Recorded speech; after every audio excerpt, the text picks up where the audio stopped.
sasabihin mo? Umalis ka na! Lunch again.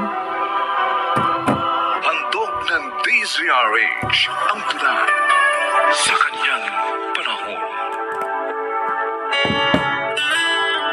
Hindi madali ang mabuhay dito sa mundo. Yeah.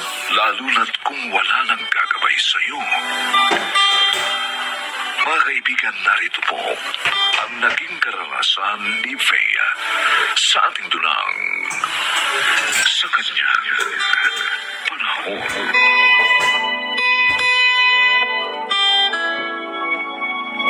Huwag mo akong iwan kina Mang Tibor, Ate Bea. Sasama na lang ako sa'yo. Gusto ko nga rin, Lenny. Kaya lang hindi pwede. Bakit? Papasok ko kung katulong para makaipon. Ako lang ang pwedeng kunin. Pero ate, maraming anak si Mang Tibor at Aling Susana. Mahihirapan din sila. Kaibigan nila si Nainay at Itay. Kaya pumayag silang iwan ka sa kanila. Wala na nga tayo mga magulang. Kakalaya pa tayo. Pansamantala lang ito. Babalikan din kita. Talaga? Oo. At pagbalik ko, pag-aaralin na kita. Hintayin kita, Ate Bea. Basta lagi nating idalangin ang isa't isa para ingatan at tulungan tayo ng Diyos na magkitang muli, kapatid ko. Oo, ate ko.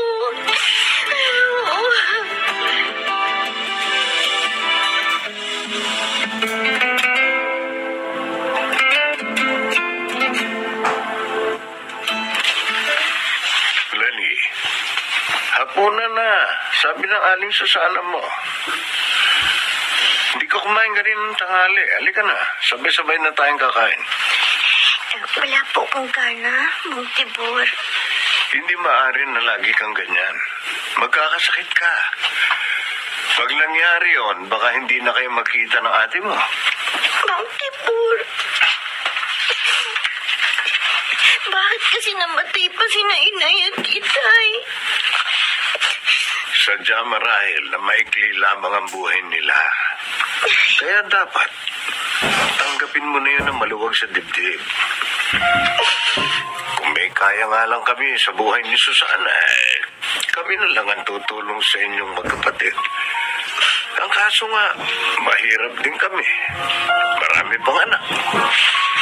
Mang Tibor, magkikita pa po kaya kami ng Ate Bea ko? Huwag kang mawala ng pag-asa. Ano yun? Di po ba nangangailangan ng kasama si Aling Tinay sa karinderya niya? Oo. Ba't mo na itanong? Pwede niyo po kaya akong ipasok doon? Ha? Sige na po. Total, hindi naman po ako nag-aaral. Para makaipon po ako ng pambili ng cellphone. At bakit mo naman gusto magka-cellphone? Kasi po si Ate Bea may cellphone. Oh. Kung magkakaroon din po ko nun, makakausap ko po siya. Kahit sa cellphone lang. Sige na po. Ipasok niyo po ako sa karinderya ni Aling Tinay. Magsisipag po ako. Pangako po yun. Yun yung nangyari, Freda. Wala kaya naman pala yung mga naging amo mo. Nananakit na, hindi ka pa pinapasweldo. Kaya nga tumakas na ako doon nung hindi nila ibigay yung sahod ko. Kaya lang, Kaya lang ano, Bea? kinuha nila yung cellphone ko. Hindi na binalik sa akin. Ang sama pala talaga ng ugali ng mga yun eh. Kunwari pa, mabait. Kasi nagsisimba. Yung pala, nang bubugbog ng katulong. Kala ko pa naman, mapapaayos ka sa kanila. Dahil lagi ko silang nakikita sa simbahan eh. Ibabaw lang pala yung paglilingkod nila sa Diyos. Freda, hindi ko alam kung paano na ako ngayon. Kailangan ko ng trabaho para mabuhay, makaipon at makasamang muli ang kapatid ko. Pero paano ba matutupad yun ngayon? Oh, sige, huwag ka na umiyak. Akong bahala. Alam mo, sa ganda mong yan, Hindi ka mawawalan ng trabaho. Basta maging matalino ka lang. Mabubuhay ka at makaiipon ng perang kailangan mo. Talaga? Oo, sabi. Dito ka natitira mula ngayon, ha? Pahiramin din kita ng mga damit na maaari mo magamit. At bukas, isasama na kita sa trabaho ko. Magiging escort girl ka na rin.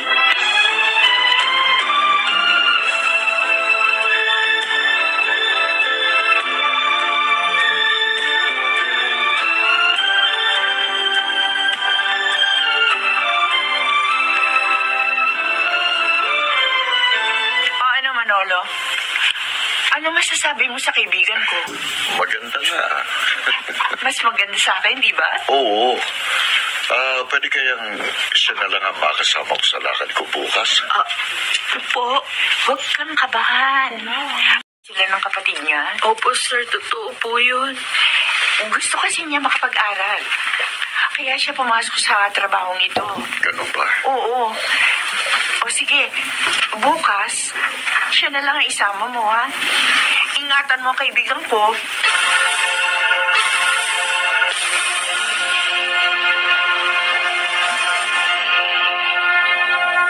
Reda, ang laki ng binigay niya sa akin. Oo, sinamahan ko lang naman siya sa kanyang lakad. Inasikaso ko. Tapos ako yung taga-bit-bit ng mga gusto niyang bit-biting ko. Ganun talaga si Manolo. Mabait yun, tsaka galante. Pero nakakailang. Kasi madalas niya akong akbayan tsaka hawakan sa kamay. Wala ka magagawa eh.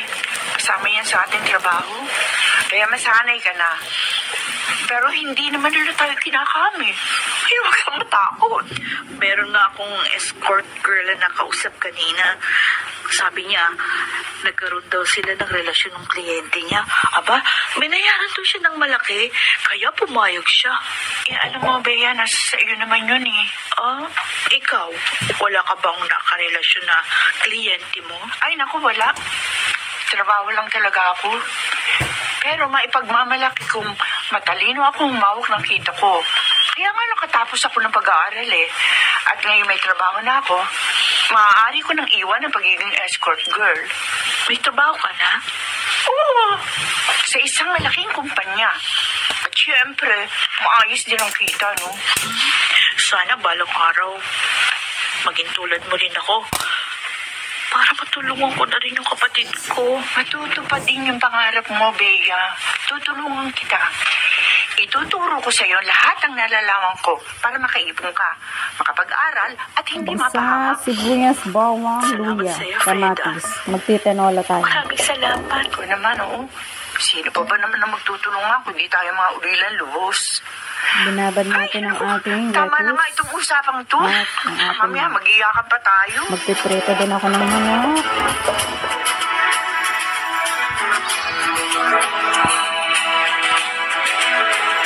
Hawak mo na naman yung cellphone mo. Hanggang ngayon ba, tinatawagan mo pa rin ang ate mo? Oo, Aldo.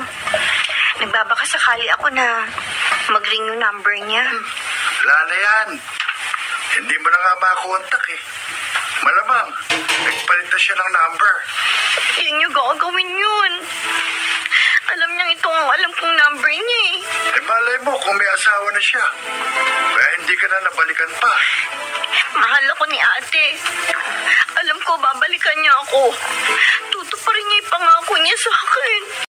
Huwag mo nang hintayin ang ate Bea mo. Siya, iniintindi na rin niya ang sarili niyang buhay.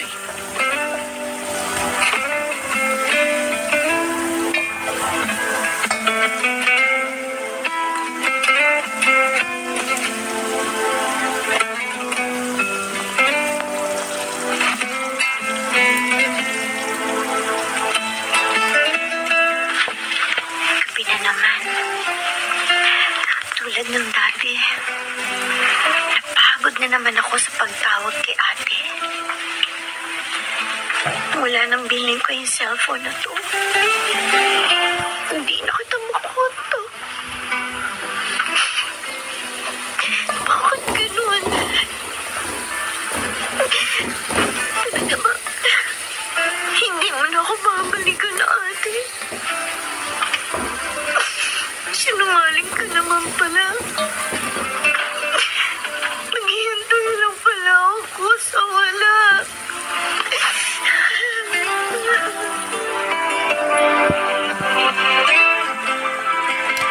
Mang Tibor, kumusta na po? Bea? Ikaw ba yan? Opo, ako nga po. Mabuti naman at nagbalik ka na. Ibang-iba ka na. Nakatapos na po ako ng kolehiyo at meron na pong maayos na trabaho. Ay, matutuwa ang kapatid mo pag nakita ka niya. Ako nga rin po. Sabik na akong makita siya. Mang Tibor, narito na po ako. Pumasok ka na rito, Lenny. Pasensya na po. Natagalan ako eh. May pinabili rin ho kasi sa akin si Aling Tinay. Lenny? Lenny, kapatid ko. Ikaw? Bakit naparito ka pa? Hindi ka ba natutuwa?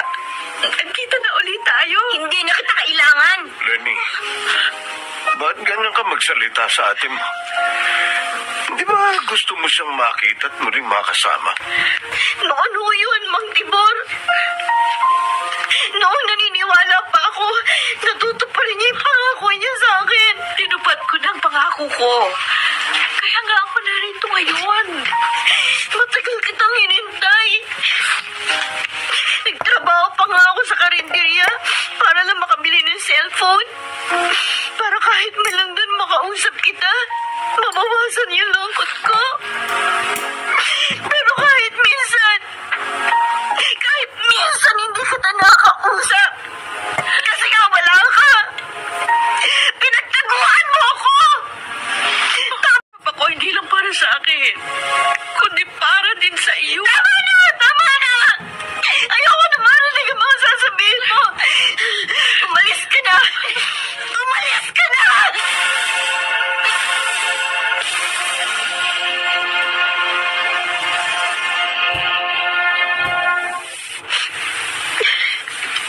Umalis na si Bea, Lenny. Sabi niya, babalik na lang daw sa bukas. Kahit hindi na siya bumalik, Mang Tibor, ayos lang mo sa akin. Hindi ka dapat magaganyan. Mahal na mahal ka ng ate mo. Hindi po totoo yan. Pinagtaguan niya ako. Kaya hindi ko siya nakausap kahit minsan sa cellphone. Sakit-sakit sa pakiramdam doon, Mang Tibor. Naging malupit sa ate mo ang kanyang naging amo. Sinasaktan siya. Kinuha rin ang kanyang cellphone. Kaya hindi mo siya nakausap. Yun ang sinabi ng ate mo. Na hindi mo narinig dahil iniwan mo na kami. Alam mo ba, sa kagustuhan niyang makasama kang muli at magkaroon kayo ng magandang kinabukasan, naging escort girl siya. Ano po? Yun ang katotohanan. At ngayong tapos na siya ng pag-aaral, gusto niyang ikaw naman ang itaguyod niya.